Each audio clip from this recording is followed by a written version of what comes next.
যে কোনো নিরামিষ দিনে এই রান্নাটা একবার বানান, দেখবেন বারবার রিকোয়েস্ট আসবে এই রেসিপিটা বানানোর জন্য। নমস্কার বন্ধুরা, পূর্বাস কিচেনে আপনাদের সবাইকে স্বাগত জানাই। বন্ধুরা, আজকে আমি পাঁপড়ের একটি নতুন রেসিপি আপনাদের সঙ্গে শেয়ার করব, সম্পূর্ণ নিরামিষভাবে। আশা করি আজকের এই রেসিপি আপনাদের ভালো লাগবে। তো চলুন দেখে নেওয়া যাক আজকের এই রেসিপিটি। পাঁপড়ের রেসিপি বানানোর জন্য আমি এখানে 4 পিস পাঁপড় নিয়েছি। এবার দেখুন পাঁপড়গুলোকে এইরকম জলের মধ্যে ডিপ করে একটি প্লেটের মধ্যে রেখে দিচ্ছি। দুই সাইডটাই ভালোভাবে এইভাবে ভিজিয়ে নিতে হবে জলে, তারপর একটি প্লেটে রেখে দিতে হবে।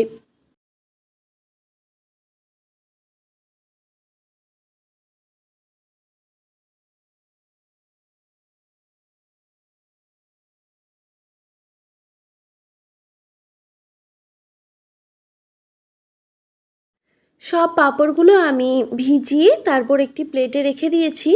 তারপর দেখুন একটি বাটিতে আমি নিয়ে নিচ্ছি 4 টেবিল চামচ পরিমাণে বেসন। যেহেতু আমি এখানে 4 পিস পাঁপড় নিয়েছি, তাই 4 টেবিল চামচ পরিমাণে বেসন নিয়ে নিলাম। মানে প্রত্যেকটা পাঁপড়ের জন্য 1 টেবিল চামচ পরিমাণে বেসন হলেই যথেষ্ট। এরপর এখানে আমি দিয়ে দিচ্ছি স্বাদ মতো নুন, সামান্য একটু হলুদের গুঁড়ো, সামান্য একটু লঙ্কার গুঁড়ো, আর দিয়ে দিচ্ছি জিরে গুঁড়ো। এবার এই উপকরণগুলোকে খুব ভালোভাবে মিক্স করে নিতে হবে।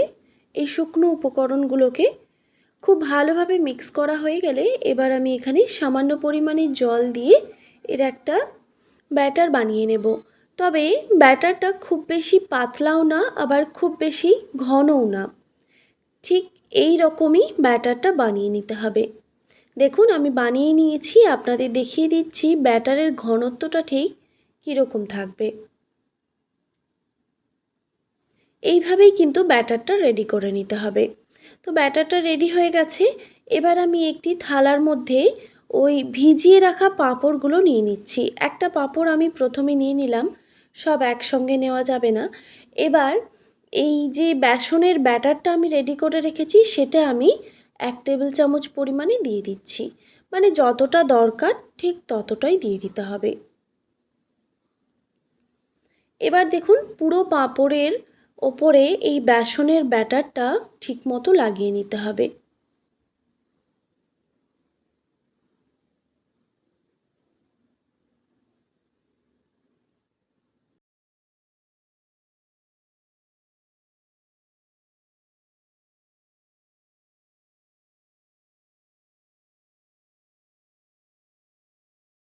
দেখুন খুব ভালোভাবে আমি লাগিয়ে নিয়েছি।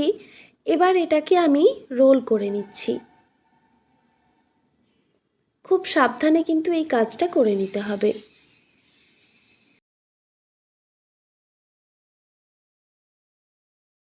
দেখুন একটা রোল তৈরি হয়ে গেল। এই একইভাবে আমি সব রোলগুলোই বানিয়ে নেব। তারপর একটি কড়াইতে আমি দিয়ে দিচ্ছি পরিমাণ মতো সর্ষের তেল। এবার তেলটাকে খুব ভালোভাবে গরম করে নিতে হবে। তেলটা খুব ভালোভাবে গরম হয়ে গেলেই গ্যাসের ফ্লেমটা লো টু মিডিয়ামে রেখে এই রোলগুলোকে ভেজে নিতে হবে। যে পাঁপড়ের রোলগুলো আমি বানিয়ে রেখেছিলাম সেইগুলো একটা একটা করে আমি দিয়ে দিচ্ছি। আর এটাকে আমি হাতে সময় নিয়ে ভেজে নেব। তবে খুব বেশি তাড়াহুড়ো করা যাবে না, তাহলে দেখবেন এই পাঁপড়ের ভেতরের যে বেসনটা সেটা কিন্তু ভালোভাবে রান্নাই হবে না। তাই গ্যাসের ফ্লেমটা লো টু মিডিয়ামে রেখে ভেজে নিতে হবে। এক সাইডটা যখন একটু ভাজা হয়ে যাবে তখন খুব সাবধানে উল্টে দিতে হবে। উল্টে পাল্টে দুই সাইড থেকেই খুব ভালোভাবে ভেজে নিতে হবে।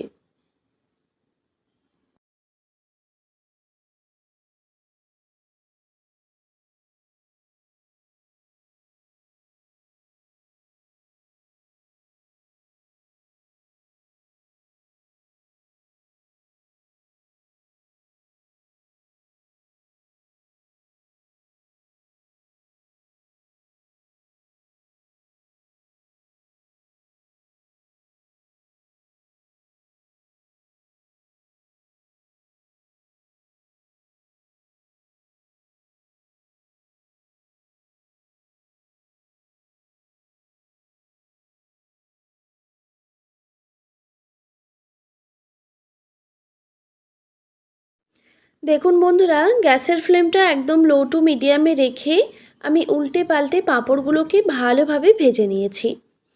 এবার আমি পাঁপড়গুলোকে এই কড়াই থেকে তুলে নিচ্ছি। এবার এই তেলের মধ্যে আমি গ্রেভিটা বানিয়ে নেব।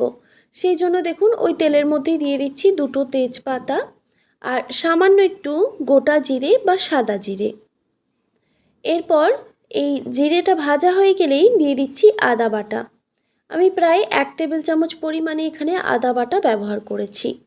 এবার আদাটাকে খুব ভালোভাবে তেলের মধ্যে ভেজে নিতে হবে। এখন গ্যাসের ফ্লেমটা একদম লোতে রেখেছি, না হলে কিন্তু আদাটা গায়ে ছিটতে পারে। তো যখন দেখবেন আদাটা একটু ভাজা হয়ে যাবে, তখন এখানে দিয়ে দিতে হবে 1 টেবিল চামচ পরিমাণে বেসন। এবার এই তেলের মধ্যে বেসনটাকেও হালকা করে একটু ভেজে নিতে হবে। এখন আমি গ্যাসের ফ্লেমটা একদম লোতে রেখেছি, আবারও বলছি।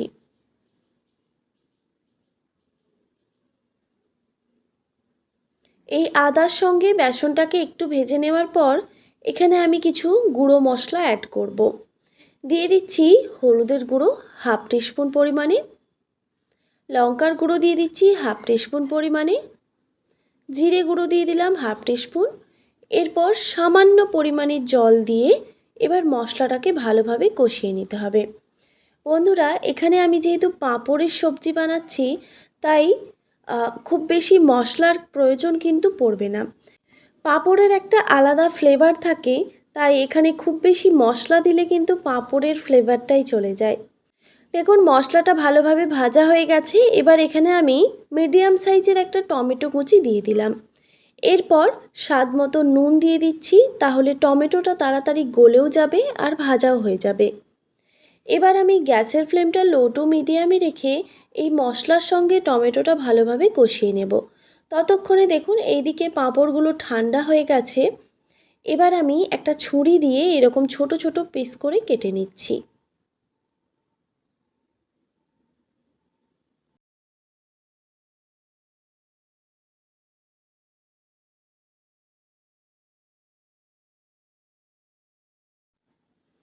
দেখুন একটা কেটে নিয়েছি, এই একইভাবে কিন্তু আমি সব পাঁপড়গুলোই কেটে নেব।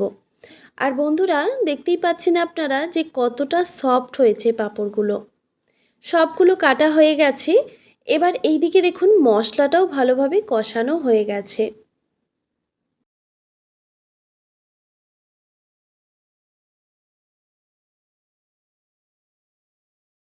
এবার এখানে আমি দিয়ে দিচ্ছি পরিমাণ মতো জল।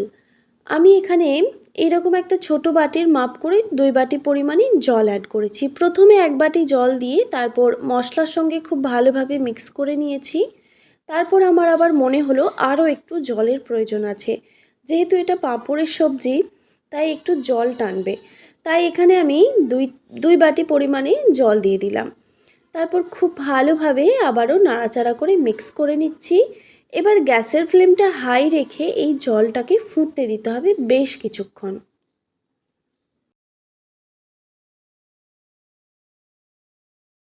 গ্যাসের ফ্লেমটা হাই রেখেছিলাম, তাই জলটা তাড়াতাড়ি ফুটে এসেছে, দেখতেই পাচ্ছেন আপনারা। তো এইভাবে আমি কিছুক্ষণ জলটাকে ফুটিয়ে নিয়েছি। তারপর এখানে আমি ভেজে রাখা পাঁপড়গুলো অ্যাড করে দিচ্ছি। পাঁপড়গুলো দেওয়ার পর খুব ভালোভাবে আবারও নাড়াচাড়া করে নিতে হবে। এবার এই পাঁপড়গুলোকে এই ঝোলের মধ্যে একটু ফুটিয়ে নিতে হবে। এখন আমি গ্যাসের ফ্লেমটা মিডিয়ামে রেখেছি। গ্যাসের ফ্লেমটা মিডিয়ামে রেখে প্রায় 1-1.5 মিনিট মতো আমি ফুটিয়ে নিয়েছি। এবার এখানে আমি গ্যাসের ফ্লেমটা হাই করে দিয়েছি। এবার সামান্য পরিমাণে চিনি আর ড্রাই কসুরি মেথি অ্যাড করলাম। এবার এই উপকরণগুলো খুব ভালোভাবে মিক্স করে নিতে হবে। যেহেতু নিরামিষ রান্না, তাই সামান্য একটু চিনি ব্যবহার করলাম। আপনারা চাইলে কিন্তু চিনিটা স্কিপও করতে পারেন, তবে সামান্য একটু চিনি ব্যবহার করলে দেখবেন রান্নার স্বাদটা বেশ ভালো আসে। তো আমাদের রেসিপি কিন্তু একদম রেডি। এবার গ্যাসের ফ্লেমটা অফ করে আমি স্ট্যান্ডিং টাইমে রেখে দিচ্ছি বেশ কিছুক্ষণের জন্য। তারপর একটু ঠান্ডা হলে আপনাদের পরিবেশন করে দেখাচ্ছি। তো দেখতেই পেলেন বন্ধুরা, কত সহজেই তৈরি হয়ে গেল পাঁপড়ের সম্পূর্ণ নিরামিষ একটি রেসিপি। আর দেখুন কতটা সফট হয়েছে। এইভাবে আপনারা অবশ্যই একবার হলেও ট্রাই করবেন। যে কোনো নিরামিষ দিনে এই রেসিপিটা একবার বানিয়ে দেখবেন, বারবার রিকোয়েস্ট আসবে এই রেসিপিটা বানানোর, এতটাই টেস্টি হয়। আশা করি আজকের এই রেসিপি আপনাদের ভালো লেগেছে। ভালো লেগে থাকলে অবশ্যই একটি like, comment, share and subscribe করে দেবেন। আর পাশে থাকা বেল আইকনটিও প্রেস করে দেবেন। তাহলে নিত্য নতুন রান্নার ভিডিওগুলি আপনাদের কাছে পৌঁছবে। আর ফেসবুক থেকে দেখে থাকলে অবশ্যই একটি ফলো করে দেবেন। ভালো থাকবেন, সুস্থ থাকবেন। দেখা হচ্ছে নতুন কোনো রেসিপি নিয়ে। আর এতক্ষণ আমার সঙ্গে থাকার জন্য আপনাদের সবাইকে অনেক ধন্যবাদ।